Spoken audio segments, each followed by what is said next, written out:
Punya kucana terki bol lahi lamka ro chwa dulu oi mo na ma phse ta lo na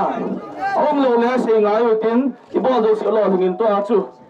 han hon memorandum chu aga submit hin na mi kino to yang bol po tin apalo ta mi ti long ka za chu le to na to dinga khong ham ki tiu chu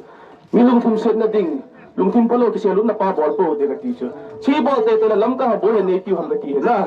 tuni nawa nong sei na ngayu ki ma nong sei ka ngayu iki sei ngai to ji cha ni phau hin na lam ka ho ni oi mo na om ngal lo wa le lu se ten ka sei ngai wen ka ti he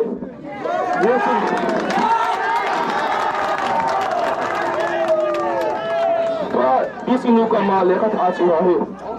ama ho hong do win lo hin tain sei nom zo si president of india ka ma nom zo sei ka ta ji uchun